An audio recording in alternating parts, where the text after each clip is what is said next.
Mom Nan Channel, where family fun happens. มาเรียนรู้เรื่องสระกันเถอะสระแอะแบบมีตัวสะกดสระแอ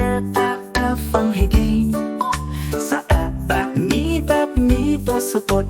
มาทำความเข้าใจก่อนค่อยจดสระแอะแบบนี้ตัวสะกดมันเขียนยังไงสระแอะ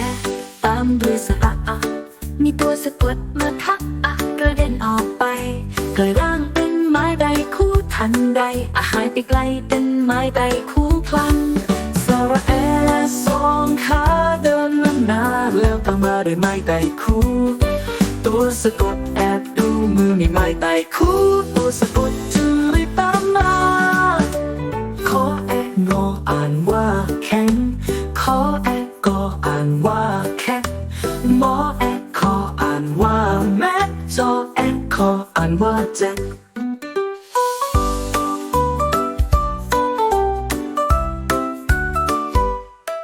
สระแอะตามด้วยสระอะมีตัวสะกดมาทักอะกระเด็นออกไปแต่ร่างเป็นไม้ใดคู่ทันใดหายไปไกลเป็นไม้ใดคู่พลันสระแอะสองขาเดินนำหน้าแล้วตามมาด้วยไม้ใดคู่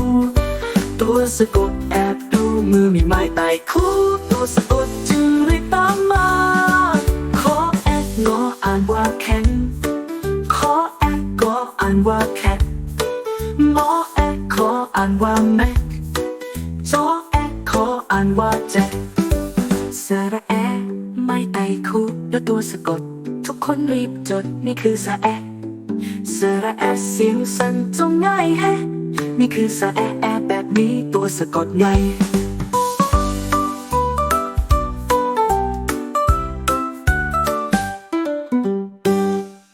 สระแอะตามด้วยสระอะมีตัวสะกดมาทักอะกระเด็นออกไป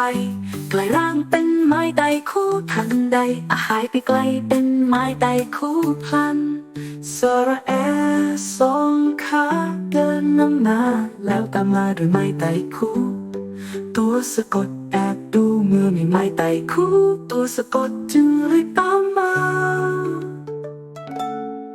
ขอแอะงออ่านว่าแข็งขอแอะกออ่านว่าแคทมอแอะคออ่านว่าแม็กจอแอะคออ่านว่าแจ็ค